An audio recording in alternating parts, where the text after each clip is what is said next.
బట్టతలతో బాధపడుతున్నారా? ఆధునితనమైన పద్ధతిలో hair transplantation చేయబడును. Face clinic, Hyderabad.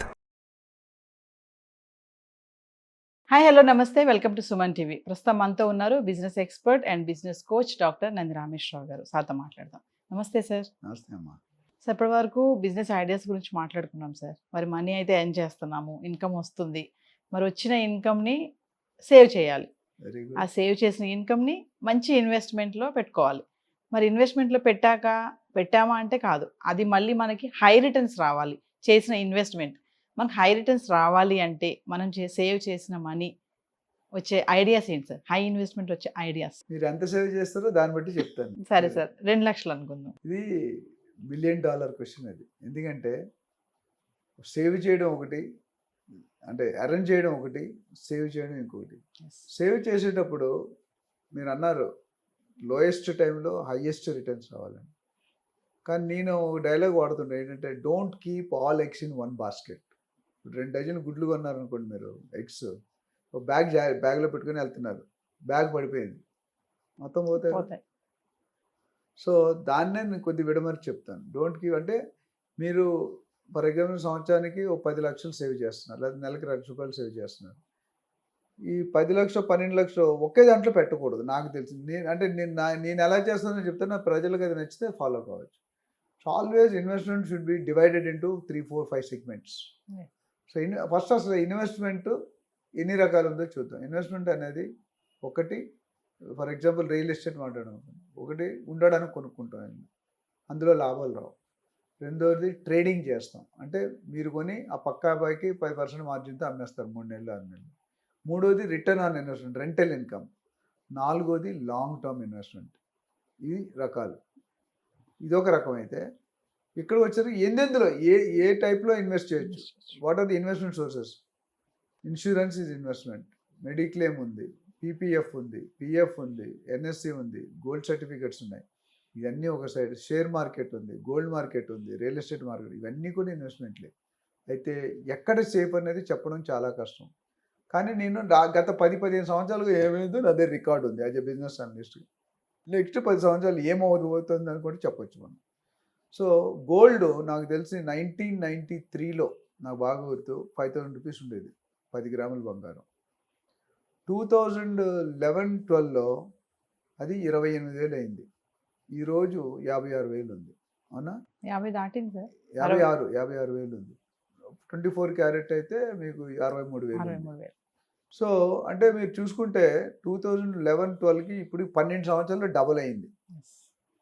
అదే మీరు షేర్ మార్కెట్లో పెట్టారనుకోండి, షేర్ మార్కెట్లో పెడితే రిస్క్ ఫ్యాక్టర్ ఎక్కువ ఉంది. గోల్డ్ మార్కెట్లో కూడా కొన్ని రోజుల మధ్యలో కరోనా టైంలో గోల్డ్ తగ్గింది, మీరు చూసారో లేదు. కానీ రియల్ ఎస్టేట్లో ఎక్కడ తగ్గే దాఖలాలు లేవు. అంటిల్ అన్లెస్ మీరు కరైన ప్రాపర్టీ కొనుక్కుంటే లీగల్గా లేకపోతే తప్ప, మంచి బిల్డర్, మంచి లొకేషన్, మంచి ప్రాపర్టీ కొనుక్కుంటే మీకు 3 to 4 years డబుల్ అయిన దాఖలాలు చాలా ఉన్నాయి. గోల్డ్ నుంచి 12 సంవత్సరాలు పట్టింది 28,000, 56,000 అవడానికి. రియల్ ఎస్టేట్లో నేను 4 to 5 years అంటున్నాను. సో నేనేం చేశానంటే, సపోజ్ ఒక ₹100 మన దగ్గర స్పేర్ మనీ ఉందంటే, లైఫ్ డైలీ ఖర్చులు తీసేగా ₹100 నేనైతే ₹50 రియల్ ఎస్టేట్లో పెడతాను. మిగతా ₹50 ₹10 షేర్ మార్కెట్లో పెడతాను, ₹10 గోల్డ్ మార్కెట్లో పెడతాను, ₹10 ఇన్సూరెన్స్లో పెడతాను. అట్లా స్ప్లిట్ చేసుకుంటాను. నేనైతే ఎక్కువ రియల్ ఎస్టేట్ నాకు నా లాభాలు తెలుసు కాబట్టి రియల్ ఎస్టేట్, నెక్స్ట్ గోల్డ్.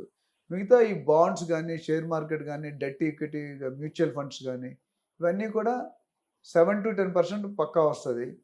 కొద్దిగా కరెక్ట్గా మేనేజ్ చేసుకుంటే ఎక్కువ రావచ్చు. షేర్ మార్కెట్ ఎప్పుడైనా కత్తి మీద గోడ మీద పీలి ఉన్న ఎటైనా అవ్వచ్చు. ఒకసారి మొన్న ఒక 1.5 year బ్యాక్ క్రాష్ అయింది. నాకు తెలిసిన ఒక మిత్రుడు 6 కోట్లు పెట్టాడు షేర్ మార్కెట్, 4 కోట్లు ఆ రోజు పోయింది, 2 కోట్లకు వచ్చేసాడు. అట్లా గ్రో అయిన సందర్భాలు ఉన్నాయి. బట్ రియల్ ఎస్టేట్లో నెగిటివ్ సైడ్ చాలా తక్కువ, పాజిటివ్ సైడే ఎక్కువ ఉంటుంది. ఎవ్రీ ఇయర్ మీరు కేసీఆర్ గారు వచ్చిన తర్వాత కానీ, లేదా అంతకుముందు ఉన్న వాళ్ళు కానీ చూసుకుంటే రియల్ ఎస్టేట్ ఎక్కడ లాస్ అయింది అనేది ఎక్కడైనా విన్నారా మీరు? తక్కువ. అంటిల్ అన్లెస్ సరైన సెర్చ్ చేసి లీగల్ ప్రాపర్టీ తీసుకోకపోతే ఇబ్బంది పడతారు. అన్నీ కరెక్ట్గా ఉండి తీసుకుంటే ఎవ్రీ ఇయర్ 20% మినిమం హైక్ ఉంటుంది ఎవ్రీ ఇయర్.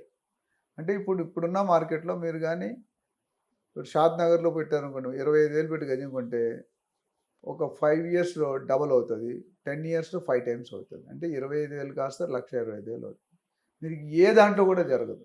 మీరు గోల్డ్లో పెట్టండి, షేర్ మార్కెట్లో పెట్టండి, లేదా మ్యూచువల్ ఫండ్స్లో పెట్టండి, అన్నీ కూడా ఇవన్నీ మాఫియా మార్కెట్లు. Gold market is control by one segment of people. Share market is control by పెద్ద పెద్ద పేర్లు మనం చెప్పలేం, కానీ పెద్ద పెద్ద బిజినెస్ మ్యాన్లు ఉంటారు, పెద్ద పెద్ద కంపెనీ వాళ్ళు ఉంటారు. సో వాళ్ళు ఏమనుకుంటే అదే జరుగుతుంది. బట్ రియల్ ఎస్టేట్లో మనకి ఉన్న హైదరాబాద్కు ఉన్న అదృష్టం ఏంటంటే one of the best city in the country. Infrastructure, employment, ORR, RRR, airport, ఇప్పుడు లేటెస్ట్గా రేవంత్ రెడ్డి గారు pharma clusters, satellite townships, special economic zones, industrial Jones, NIMS, national highway start, ఇవన్నీ కూడా మన గ్రోత్కి కంట్రిబ్యూట్ చేస్తున్నాయి. కానీ ఇప్పుడు మిగతా బెంగళూరు కానీ, చెన్నై కానీ, ముంబై కానీ అంత గ్రోత్ లేదు. ఇప్పుడు మనం బెంగళూరుని సూపర్ సీడ్ చేసాం, మీకు తెలుసు లేదు మార్కెట్. అండ్ ఎక్కడో విన్నాను నేను, ఒకవేళ మళ్ళీ కానీ సెంట్రల్లో సేమ్ గవర్నమెంట్ వస్తే కనుక Hyderabad is under the plan for getting second capital or union territory. అది కానీ అయిందంటే పట్టిందల్లా బంగారం. ఇంకెవ్వరు ఓనర్స్ని ఎవరు పట్టుకోలేరు, ఎందుకంటే అందరంత ఎత్తికి దిగిపోతారు. క్యాపిటల్ అంటే 30 స్టేట్లో మంది క్యాపిటల్ అవ్వడం అనేది ఎప్పుడు బట్టో ఉంది ప్లాన్. అది అవుతుందా లేదని టూ ఎర్లీ, బట్ ఎక్కడో రూమర్స్ అయితే వస్తున్నాయి that they are having a plan. ఎందుకంటే హైదరాబాద్కి మించిన సిటీ లేదు ఇన్ఫ్రాస్ట్రక్చర్. సిటీ 4 వైపులో పెరిగే అవకాశం. ఓఆర్ఆర్ అనేది 160 కిలోమీటర్ స్ట్రెచ్, RRR అనేది 330 కిలోమీటర్ స్ట్రెచ్, ప్లస్ ఇప్పుడు హెచ్ఎండి జోన్ కింద కన్వర్ట్ చేస్తున్నారు. హెచ్ఎండి అంటే డబ్బులు, రెవెన్యూ. నాకు తెలిసి రియల్ ఎస్టేట్లో సంవత్సరానికి 70,000 నుండి 80,000 కోట్ల రూపాయలు గవర్నమెంట్కి వస్తుంది, స్టేట్ గవర్నమెంట్కి. అది పెద్ద ఒక స్టేట్ బడ్జెట్, అది హాఫ్ బడ్జెట్ అయిపోతుంది పెద్ద స్టేట్ అయితే. సో ఇన్ని రాబోయే ఇన్వెస్ట్మెంట్ పెట్టుకునే వాళ్ళు ఎక్కడ పెట్టుకున్నా, నేను రియల్ ఎస్టేట్ మీరు అట్లీస్ట్ 30-40% రియల్ ఎస్టేట్ పెట్టుకుంటే సేఫ్ ఉంటారు.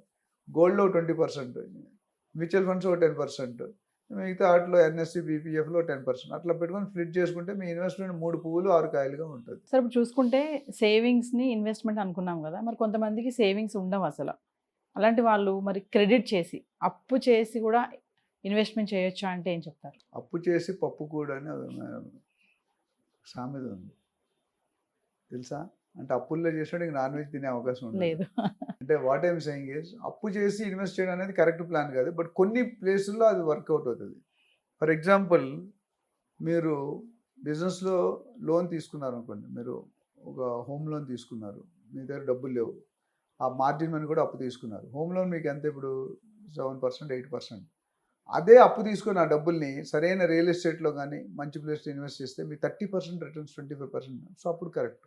బట్ దీంట్లో చాలా స్ట్రాటజీ వాడాలి, టెక్నికల్గా ఉండాలి, అందులో అనుభవం ఉన్న వాళ్ళే. షేర్ మార్కెట్ కూడా ఒక్కోసారి కొన్ని కంపెనీలు బాగా షైన్ అవుతాయి. సో అప్పు చేసి పెట్టకూడదు అనేది ఒక రీజన్ అయితే, పెట్టవచ్చు అనేది ఒక రీజన్. రెండు దీని మీద సపరేట్గా ఎప్పుడైనా ఒక ఎపిసోడ్ చేద్దాము. ప్రస్తుతాన్ని మీరు అడిగారు కాబట్టి, అప్పు చేసి కొన్ని సందర్భాల్లో కొన్ని సెగ్మెంట్స్లో పెట్టవచ్చు, అన్ని సందర్భాల్లో అన్ని సెగ్మెంట్లు పెట్టు. ఫర్ ఎగ్జాంపుల్, చాలామంది లైఫ్ ఎక్కడ అప్పులు అయిపోతారంటే, మనకున్న స్థామత నుంచి మారుతి 800 ఉంటుంది, మనం చేసే లెవెల్ పెళ్లి మాత్రం బెంజ్ లెవెల్లో చేస్తాం. అప్పుడు ఏమవుద్ది, మన స్థాయికి మించి అప్పులు తీసుకొని తర్వాత అప్పులు కట్టడానికి బతుకంత అయిపోతుంది. అట్లా చేయకూడదు. మనకున్న లెవెల్లో, మనకున్న కమిట్మెంట్లో, మనకున్న స్టాండర్డ్ కెపాసిటీలో, క్యాపబిలిటీలో అంతవరకు యాక్ట్ చేయాలి. పెళ్ళి మీరు ఉంగరం చేసి తాళి కట్టేసినా, ఉంగరం పెట్టి గుడిలో కట్టినా పెళ్ళి అయిపోతుంది. లేదు హోటల్లో చేసి మనిషికి 5,000 పెట్టి చేయొచ్చు. 5,000 పెట్టి 1000 మంది వచ్చారు అనుకోండి, ఎంత అయింది? మన స్థాయికి మనం సంపాదించి నెలకి సంవత్సరానికి 6 లక్షలు, మనం ఖర్చు పెట్టేది సంవత్సరానికి 60 లక్షలు. ఎట్లా అవుతుంది? Is it possible? Not possible. So మన లెవెల్లో ఉండి మన స్తోమతలో మనం ప్లాన్ చేసుకుంటే ఎప్పుడు కూడా మనకు వచ్చే దాంట్లో 20 to 30% సేవ్ చేయాలి. ఎవరైనా మీకు 30,000 అని 3 లక్షలు అని 20 to 30% సేవ్ చేసుకుంటే పిల్లలకి రేపు వద్దు మీకు ఫ్యూచర్లో ఈ రోజు రూపాయి సేవ్ చేస్తే రేపు అది 10 రూపాయలు, 100 రూపాయలు అవుతుంది. ఇప్పుడు నిందా 12 రూపాయలు కొన్న గజము 75,000 అయింది. ఎంత బెనిఫిట్? సో అప్పు చేసి అనేది ఇటు ప్రో అండ్ కాన్, ఇది 2 విధాలుగా మంచి పర్పస్కి అయితే అప్పు చేసి పెట్టవచ్చు. మీకు ఎగ్జాంపుల్ చెప్పాను. కొన్ని దాంట్లో అంత రిటర్న్స్ అవ్వు, అప్పుడు అప్పు చేయకూడదు. మీ దగ్గర స్పేర్ మనీ ఉంటేనే పెట్టాలి. సో దీని మీద మరిన్ని వివరాలు కావాలనుకుంటే మా నెంబర్కి ఫోన్ చేస్తే వాళ్ళు గైడ్ చేస్తాం, ఇన్వెస్ట్మెంట్ టిప్స్ ఇస్తాం. మా కంపెనీలో సపరేట్ సెల్ ఉంది, రియల్టర్ ఆక్సిజన్లో ఇన్వెస్ట్మెంట్ అడ్వైజ్ అని సపరేట్ సెల్ ఉంది. మన దగ్గర సర్టిఫైడ్ ఫైనాన్షియల్ ప్లానర్స్ ఉంటారు, మా నాలెడ్జ్ ఉంది, ఇవన్నీ షేర్ చేసి వాళ్ళ డబ్బులు ఎక్కువ రెట్లు ఎలాగ ఆదాయం వస్తుందని చెప్తాం. సపరేట్ ప్లాన్ ఉంది మన. Thank you sir. Thank you అమ్మా. సుమన్ టీవీలో మీ పర్సనల్ అండ్ బిజినెస్ ప్రమోషన్స్ కోసం కింది నెంబర్కి కాంటాక్ట్ చేయండి.